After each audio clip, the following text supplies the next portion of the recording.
नमस्कार, म यतिखेर खोटाङ जिल्लाको यो अत्यन्तै पुरानो हाम्रा बाबाहरूले हाम्रा पुर्खाहरूले नुन ढाकरमा बोकेर हिँडेको यो ऐतिहासिक बाटोमा पैदल यात्रा गरिरहने बाटोमा छु। यतिखेर भौतिक पूर्वाधार विकास मन्त्री कोशी प्रदेशका भूपेन्द्र राईज्यूले उहाँको कार्यकालमा बजेट छुट्याउनु भएपछि यहाँ चाहिँ यो घर्तीभिर भन्ने ठाउँमा यो रेग्मिटारको घर्तीभिर भन्ने ठाउँमा चाहिँ बाटो ओपनिङ भइरहेको छ। ब्याकग्राउन्डमा यहाँहरूले देख्न सक्नुहुन्छ स्काइभेटर अहिले पनि चलिरहेको छ। आजबाट विधिगत रूपमा चाहिँ सुरु हुँदैछ। आले रेग्मिटार सगरमाथा राजमार्ग जोड्ने यो स्तर उन्नति अन्तर्गत विनियोजित बजेट चाहिँ 2 करोड परेको थियो र ठेक्का सम्झौता रकम चाहिँ 1,07,78,000मा भएको थियो र निर्माण व्यवसाय चाहिँ Shri Kamala construction and suppliers उदयपुरले लिएको थियो। सम्झौता 2082 10 महिना 11 गते र सम्पन्न गर्नुपर्ने मिति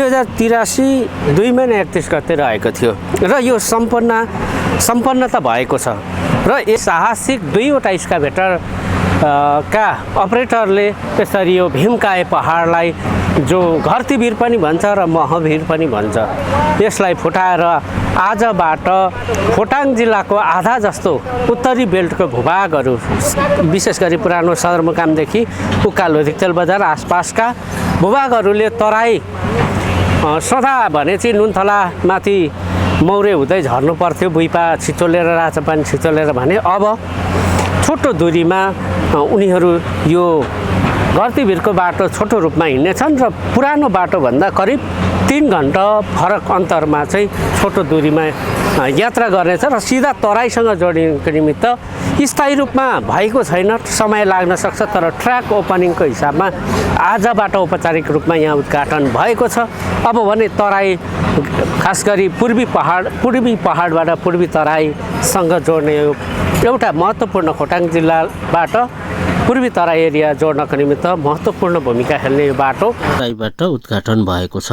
यो कामलाई सम्पन्न गर्नका लागि अझ भन्दा हामी खोटाङीहरूले देखेको सपनालाई विपनामा उतार्नका लागि अहोरात्र खट्नुभएका निर्माण व्यवसायी साथी कमला कन्स्ट्रक्सनका अर्जुन बरालज्यू अपरेटर साथीहरू सबैलाई म यो कार्यक्रममा हार्दिक स्वागत गर्न पनि चाहन्छु, धन्यवाद दिन पनि चाहन्छु। म धेरै लामो बोल्न चाहन्छु। यति बेला हामी अत्यन्तै खुसीको क्षणमा पनि छौँ। विजय उत्सव जस्तो पनि मलाई चाहिँ महसुस भएको छ। हामी खोटाङीहरूलाई वास्तवमा धेरै ठाउँमा हामी मुनि बगेको साप्सु खोलाले छेकेको छ। धेरै ठाउँमा यहाँदेखि अलिकति परतिर 1 किलोमिटर परतिर बग्ने सुनकोसीले हामीलाई छेकेको छ र यस्ता महभिर जस्ता भिरहरूले त धेरै ठाउँ हामी खोटाङीहरूको यात्रालाई छेकेको छ, प्रगतिलाई छेकेको छ, हाम्रो समृद्धिलाई छेकेको छ। हामी चाहन्छौँ यस्ता भिरहरूले हामीलाई छेक्नु हुँदैन। हामी चाहन्छौँ यस्ता खोलाहरूले हामीलाई अब रोक्नु हुँदैन। हामी चाहन्छौँ अब हामीलाई कोसीहरू हाम्रो यात्रामा हाम्रो समृद्धिमा बाधक बन्नु हुँदैन। तर बनिरहेको छ। घन्टौँसम्म लाएर हिँड्ने सडकहरू आज क्षणभरमा पार गर्न सकिन्छ।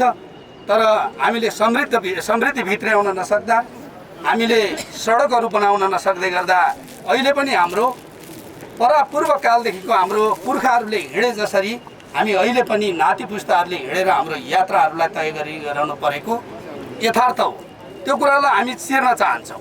त्यो चिर्ने प्रक्रियामा जाँदै गर्दाखेरि मलाई थाहा छ यो घर्तीभिर यसलाई महभिर पनि भनिन्छ, यसलाई भरियाभिर पनि भनिन्छ। सबै तरिकाले यसको एउटै भिर हो जहाँ हाम्रो पुस्ता र हाम्रो पुर्खाहरूको पुस्ताले पैदल यात्रा गऱ्यौँ। हामी यहाँबाट बोकेको नुनले हाम्रो जीवन हुर्किएको छ। यहाँबाट बोकेको टिनले हाम्रो घर छाएको छौँ हामीले र ती टिन र खाद्यान्नहरू बोक्दै गर्दा हाम्रा कैयौँ पुर्खाहरू यो भिरबाट लडेर ज्यानको आहुति पनि दिनुभएको छ। हामी जस्ता नौजवानहरूले यो भिरबाट लडेर जीवन गुमाउनु परेको इतिहास पनि छ। त्यही भएको कारणले म आफू जनप्रतिनिधिको रूपमा आइसके पश्चात मैले यो भिर फोर्नुपर्छ। यो भिर हाम्रो पुर्खाहरूले दुःख पायो, अथवा दुःख पाउनुभयो, हामीले दुःख पायौँ त्यस कारणले मात्रै फोर्नुपर्छ भन्ने होइन। यो भिर फोर्दै गर्दा अब हाम्रो सदरमुकाम तराईदेखि सदरमुकामसम्मको यात्रा पनि छुट्टिएको छ। 13 किलोमिटर बाटो हामीले छुट्याएर सदरमुकामलाई नजिक बनाएको छौँ र यो बाटोबाट अब हामी सदरमुकाम जान र तराई जानका लागि अत्यन्तै छोटो दूरीको बाटो पनि हो। तर भन्नेहरूले के भन्नुहुन्थ्यो भने नचाहिने सपना देख्यो, नपुग्ने आँट गर्यो भनेर कति बेला भन्नुभएको मैले सुनेको छु, देखेको छु। सामाजिक सञ्जालहरूमा त्यो अनुसारको कमेन्ट पनि भेटेको छु। उहाँहरूलाई पनि म धन्यवाद दिन चाहन्छु, किनभने होसियारी गराउनु। तर के छुट थिएन भने मैले निर्माण व्यवसायी साथीहरूलाई आज सम्मान गर्न पाउँदै गर्दा, अपरेटर भाइहरूलाई आज बधाई दिएर सम्मान गर्न पाउँदा म अत्यन्तै खुसी भएको छु। किनभने उहाँहरूलाई लामो समय मैले दबाबमा राखेँ। बजेट हाल्ने कुरा ठुलो कुरा होइन। म एउटा प्रदेश सरकारको मन्त्रीको रूपमा थिएँ, भौतिक पूर्वाधार मन्त्रीको जिम्मेवारी लिएको थिएँ।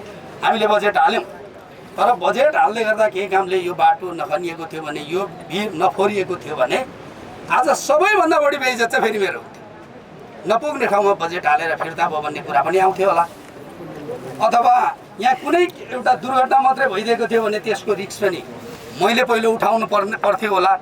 तर अत्यन्तै यो जोखिमयुक्त ठाउँमा पनि होसियारीपूर्वक जसरी सडक खनिदिनु भयो, म भाइहरूलाई फेरि पनि कोशी प्रदेश सभा सदस्यको हैसियतले कोशी प्रदेश सभाको तर्फबाट हार्दिक आभार र धन्यवाद दिन चाहन्छु। आम खोटाङ्गे नागरिकहरूको तर्फबाट म तपाईँहरूलाई अभिनन्दन पनि गर्न चाहन्छु। यो हामीले वर्षौँ देखेको सपना हो, तर हामीले फोर्न सकेका थियौँ, हामीले बनाउनै नसकेको। तर हामीले आँट गऱ्यौँ, तपाईँहरूले पुरा पनि गरिदिनु भयो। त्यस कारणले म हार्दिक आभार र धन्यवाद दिन चाहन्छु। र आजदेखि हाम्रो यात्रा समृद्धिको यात्रामा एउटा खुड्किला हामीले पार गरेको छौँ। पूर्ववक्ता साथीहरूले भने जस्तो सुनौलो ढोका खुलेको छ। अब यो ढोका पार गरिसके पश्चात यस्ता भिरहरू हामी फोर्दै अगाडि बढ्दै जाँदा हाम्रो खोटाङलाई हामी समृद्ध